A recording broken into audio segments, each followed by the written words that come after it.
Short में एक छोटी सी पॉइंट में लिख देते हैं, rate of change of velocity, rate of change of velocity. क्या रह गया भाई? Rate of change of velocity is known as acceleration, rate of change of velocity is known as acceleration.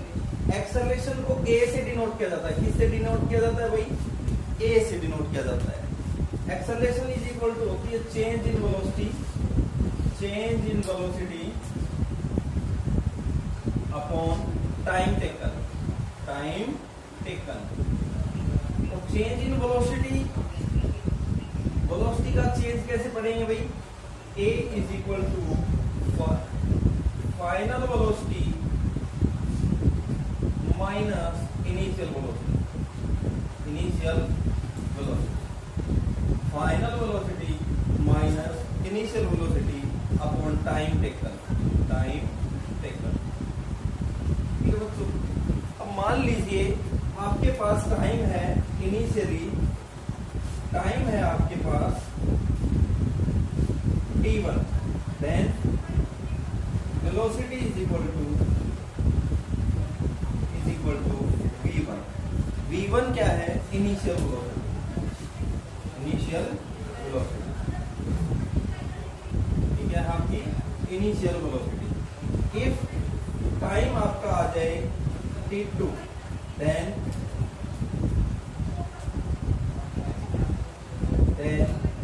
Velocity आपकी बन जाए v2, इसको बोलते हैं फाइनल वेलोसिटी, फाइनल वेलोसिटी। अब वेलोसिटी जो एक्सेलरेशन का फॉर्मूला है वो क्या बन जाएगा? Final velocity v2 minus initial velocity v1 upon t2 minus t1। इतना समझ में आ गया? या हम इसको ये भी कह सकते हैं delta v by delta t, where delta v is equal to change in velocity which is equal to v2 minus v1, ठीक है। और time taken delta t is equal to t2 minus t1, ठीक है। Velocity जो है आपने देखा होगा कि वेलोसिटी पे मैंने एरो लगा रखा है, वेलोसिटी के ऊपर एरो लग रहा है, नीचे टाइम है, तो इनका रिजल्टेंट जो आएगा एक्सेलरेशन वो भी क्या आएगा? Vector quantity. So acceleration is a vector quantity, vector quantity. Acceleration is a vector quantity. हाँ भाई, वेक्टर क्वांटिटी क्या होती है? क्या होती है वेक्टर क्वांटिटी? बताइए। जिसमें मैग्नीट्यूड और डायरेक्शन दोनों हो, मैग्नीट्यूड प्लस डायरेक्शन, जिसमें मैग्नीट्यूड और डायरेक्शन दोनों होती हैं, इसे बोलते हैं वेक्टर क्वांटिटी, ठीक है। इसकी यूनिट भाई, यूनिट ऐसा यूनिट क्या बन जाएगी बताओ? मीटर पर सेकंड तो वेलोसिटी की हो गई, अपॉन एक और सेकंड क्या आ जाएगी? मीटर पर सेकंड स्क्वायर, और ऐसे भी लिख सकते हैं मीटर पर सेकंड स्क्वायर। आगे समझ। सीजीएस यूनिट क्या हो जाएगी इसकी भाई? सेंटीमीटर पर सेकंड स्क्वायर हो जाएगी। सीजीएस यूनिट क्या हो जाएगी? सेंटीमीटर पर सेकंड स्क्वायर हो जाएगी। डायमेंशनल फॉर्मूला, डायमेंशनल फॉर्मूला क्या? m0 ठीक गए। नहीं तो कल तो ये बता रही थी परसों m1, क्या बात है, आज तो सही है। m0 L1 t-2 पढ़ के आए थे तो ऐसे तुक्के मारते रहो, ऐसे ही पढ़ते रहो, ठीक है। अजय देख तो नहीं बोल रही, हाँ ठीक है भाई। अब पढ़ते हैं type of acceleration, type of acceleration. First of all हम पढ़ेंगे यूनिफॉर्म एक्सेलरेशन, और हम जो हमारा सिलेबस है उसके अंदर भी कौन से मोशन है, यूनिफॉर्मली एक्सेलरेटेड मोशन है। कौन से हैं? Uniformly accelerated motion, uniform motion यानी कि यूनिफॉर्म एक्सेलरेशन। यूनिफॉर्म एक्सेलरेशन क्या हो जाएगा? जब यूनिफॉर्म आता है तो equal change in equal time interval. अब चेंज क्या होता है? क्वांटिटी के हिसाब से नहीं किया जाएगा, ठीक है। कौन सी क्वांटिटी का चेंज हो रहा है? यूनिफॉर्म एक्सेलरेशन में क्या चेंज होगा? Velocity. It means that acceleration of an object is said to be uniform if equal change in velocity in equal time interval, equal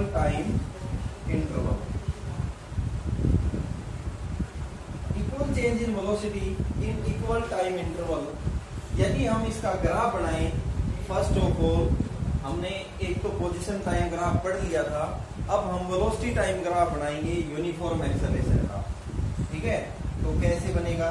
equal change in velocity in equal time interval हम calculate करते हैं। उसके लिए first of all हम data तैयार करते हैं, ठीक है। इधर तो ले लेंगे वेलोसिटी इन मीटर पर सेकेंड, इधर ले लेंगे टाइम इन सेकेंड, ठीक है। टाइम 0 0, ठीक है। 1 सेकेंड में इट रीच टू 5 मीटर पर सेकेंड। इन 2 सेकेंड 10, 3, 15, 4, 25, 25। आगे समझ?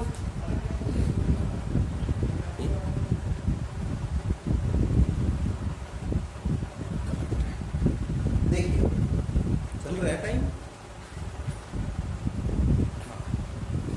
Now we make a velocity time graph, velocity time graph। ध्यान रहे हम velocity time graph बना रहे हैं, velocity time graph। अब इस ग्राफ के अंदर एक तो हमने ले ली ऑर्डिनेट है, ये तो शिष्या होती है, ये एक्स एक्सिस है, शिष्या होती है, ये ऑर्डिनेट होती है। ये एक्स एक्सिस है, ये वाई एक्सिस है। एक्स एक्सिस को हमने लिया है टाइम एक्सिस, हमेशा नीचे वाले को टाइम एक्सिस लेते हैं, और इसको लिया है हमने वेलोसिटी इन मीटर पर सेकेंड। क्या लिया है? वेलोसिटी इन मीटर पर सेकेंड। ये 0 है, 1 2 3 4 5 6। इधर हमने लिया है 5 10 15 20 25 30, ठीक है। 5 10 15 20 25 30। अब देखिए फर्स्ट हमारे जो है कोऑर्डिनेट्स क्या क्या है? 0 0। फर्स्ट कोऑर्डिनेट्स क्या क्या है भाई? 0 0, ये O हो गया, ठीक है। T is equal to 1, P is equal to 5, P is equal to 1, V is equal to 5। ये हमारा V हो गया। इसके कोऑर्डिनेट कितने हो गए? 1 5, ठीक है। नेक्स्ट क्या है भाई? नेक्स्ट क्या है आपका? 2 10 2 10 2 10। ये V हो गया, सॉरी इसको A लिखो भाई, A नहीं दिया है ना, A B। इसके कोऑर्डिनेट हो गए 2 10, ठीक है। तीसरा लीजिए, थर्ड ले लीजिए 3 15। ये 3 हो गया आपका और ये 15 हो गया, तो ये क्या कोऑर्डिनेट बन गया? C 3 15, ठीक है। नेक्स्ट लीजिए 420। कौन है भाई तुम्हें? है भाई 420। इसका नाम ले देते हैं हम D। D है 420, ठीक है। नेक्स्ट लीजिए 525। ये 525, इसके कोऑर्डिनेट है 525। क्या नाम है इसका? E। ये हमारे पॉइंट्स आ गए भाई, A B C D E, O A B C D E। Now join this, O A B C D E को ज्वाइन करेंगे तो एक स्ट्रेट लाइन आएगी। क्या है भाई ये, इसकी खास बात क्या क्या है ग्राफ की, straight line, straight line, straight line. जो चीजें खास होती हैं वो चीजें लिखी जाती हैं भाई। एक पहली तो हमें देखना है कि लाइन कैसी है ग्राफ की, स्ट्रेट लाइन है कि कर्व है। दूसरा ये कहां से पास हो रहा है, ओरिजिन से, पासिस थ्रो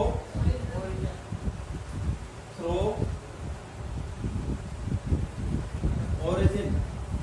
और तीसरा क्या है भाई, तीसरा पॉइंट देखो कौन से पे झुकी हुई है, इंक्लाइंड ऑन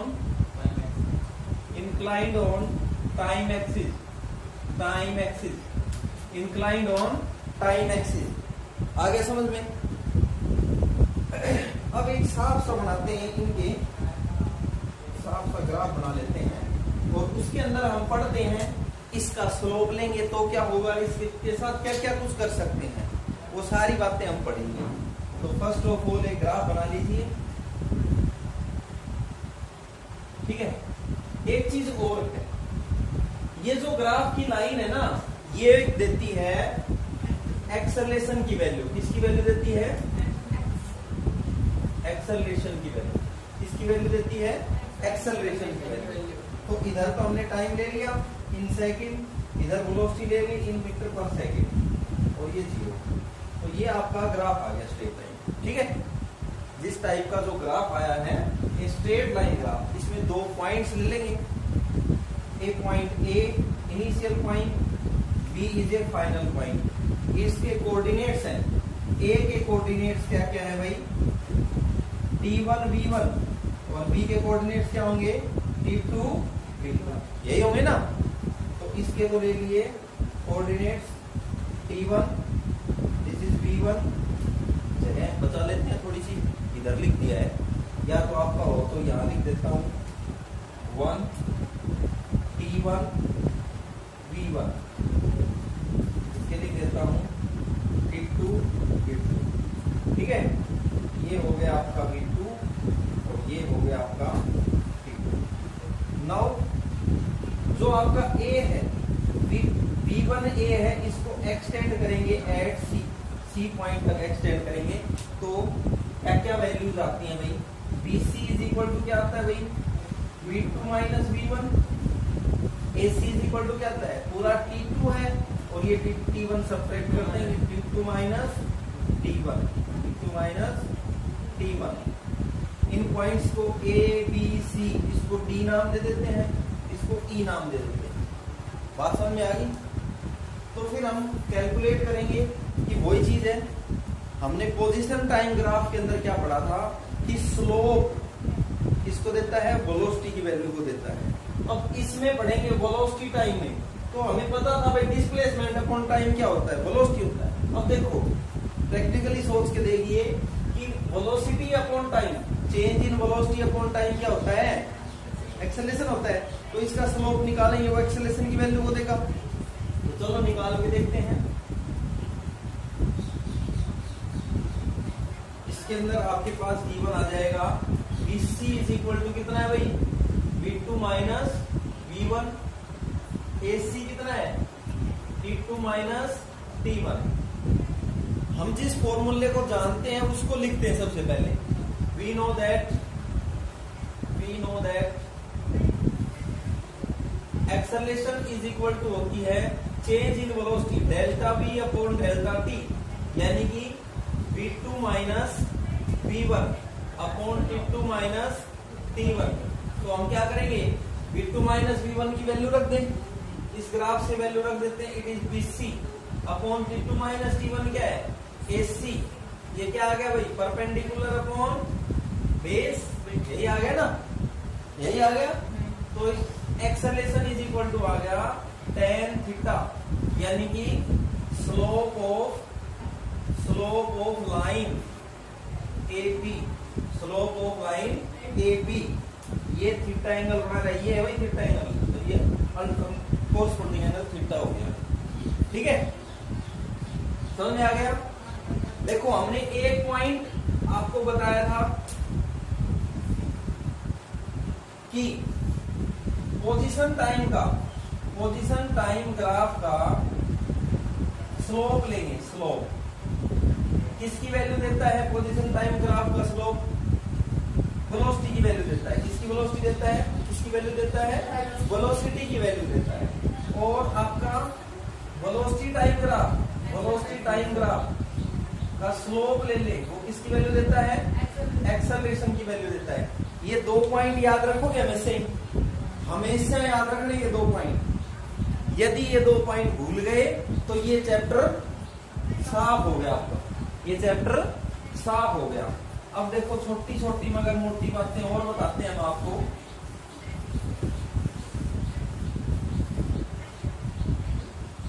अब देखिए हमें एक चीज और भी पता होगी इसमें, जो आपका ये ग्राफ है ये इंपॉर्टेंट है भाई, मोस्ट इंपॉर्टेंट है ये।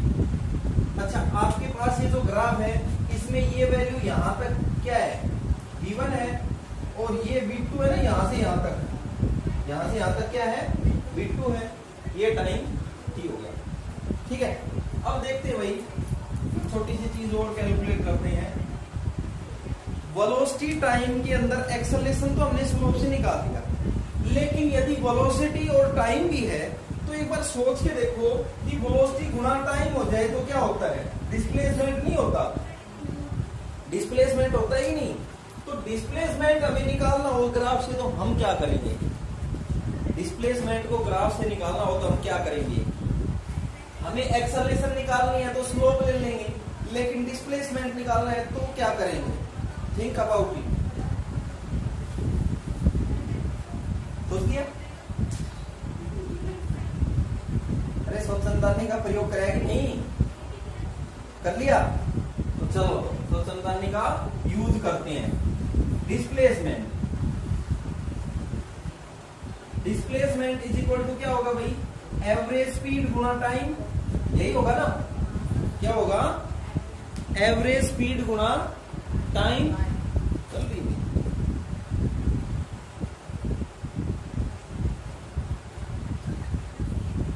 एवरेज स्पीड गुना टाइम। चलो भाई देखते हैं क्या होता है क्या नहीं होता इसके साथ, बेचारे के साथ। एवरेज स्पीड मैंने पढ़ाया था, एवरेज स्पीड नहीं, एवरेज वेलोसिटी। ठीक है, क्योंकि हम डिस्प्लेसमेंट निकाल रहे हैं, डिस्टेंस नहीं निकाल रहे हैं। तो डिस्प्लेसमेंट इज इक्वल टू क्या जाएगा? एवरेज वेलोसिटी गुना टाइम, यही आएगा। तो एवरेज वेलोसिटी क्या होती है भाई? But average velocity v average हमने बताया था initial velocity plus final velocity upon 2। इसलिए इस ग्राफ के अंदर इनिशियल वेलोसिटी और फाइनल वेलोसिटी को रिप्रेजेंट करना बहुत ही जरूरी है। ठीक है, अब देखिए डिस्प्लेसमेंट आपका आ गया V1 plus V2 upon 2 into time. क्या है भाई? टाइम आपका है T2 माइनस T1। ये कहां से कहां तक की बात है? 4 AP करव, AP लाइन करव होगा तो करव आ जाएगा। अभी हम लाइन पढ़ रहे हैं तो AP लाइन के लिए है, ये किसके लिए है? AP लाइन के लिए। आ गया समझ में? अब ये आ गया S इज इक्वल टू 1/2 को बाहर ले लेंगे, अंदर बच गया V1 plus V2 into T2 minus T1। अब इसमें देखिए इन सब की वैल्यू रख दीजिए। V1 की वैल्यू कितनी है भाई? देखो AE है, V1 की वैल्यू AE है। V2 की वैल्यू कितनी है? VD। ठीक है, VD। हाँ भाई T2 माइनस T1 की वैल्यू है, T2 माइनस T1 है AC। ये वैल्यू ध्यान रख दे। S is equal to 1/2 AE plus VD into AC। अब देखिए इस फिगर के अंदर सोच के देखिए, ये एक मान लो फिगर है, ये एक फिगर है आपका, और इसके अंदर सोच के देखिए, इसको थोड़ा सा यूं घुमा के देखिए तो ये इस तरह का बन जाएगा, इस तरह का बन जाएगा। ऐसा बनेगा ना, ऐसा। ये आपका है ए, ये बी, और ये डी, और ये ई, ए और बी डी, और ये हो गई इसकी हाइट, और ये है दोनों पैरेलल साइड्स, है ना। तो ऐसे फिगर को क्या बोलते हैं, जिसमें दो पैरेलल साइड हो और दो नॉट पैरेलल साइड हो, दो इम्पैरेलल साइड हो, क्या बोलते हैं उसको, ट्रेपेजियम बोलते हैं ना। तो ये क्या आ जाएगा, S इज इक्वल टू क्या बन जाएगा भाई, 1/2 sum of parallel sides into height, into sum of parallel sides into height. क्या होता है भाई, एरिया किसका, तो S इज इक्वल टू आ गया आपका area of trapezium, trapezium A B C कितना है वो, ए बी डी ई ए, ऐसे लिख सकते हैं, A B D E A. It means that, इससे हमें क्या पता चला है कि हमें डिस्प्लेसमेंट निकालना है, हमें क्या निकालना है, डिस्प्लेसमेंट निकालना है। तो क्या लेंगे भाई, displacement is equal to area under line AP, area under line AP. तो हमने कुल मिलाकर के 3 पॉइंट सीखे हैं। एक पॉइंट तो आपका है पोजीशन टाइम ग्राफ का, 2 पॉइंट आपके हैं वेलोसिटी टाइम ग्राफ के। इन position time graph slope of line क्या देता है भाई, वेलोसिटी की वैल्यू देता है। इन वेलोसिटी टाइम ग्राफ हमें एक्सेलरेशन निकालना है, तो क्या करेंगे, क्यों भाई, हमें एक्सेलरेशन निकालना है तो क्या लेंगे, लाइन का स्लोप। एक्सेलरेशन निकालना है तो क्या लेंगे, स्लोप ऑफ लाइन। और यदि हमें डिस्प्लेसमेंट निकालना है तो क्या लेंगे, एरिया ऑफ अंडर लाइन या एरिया ऑफ क्लोज पॉइंट्स। भाई ये पॉइंट्स है ए और बी, इसका क्लोज एरिया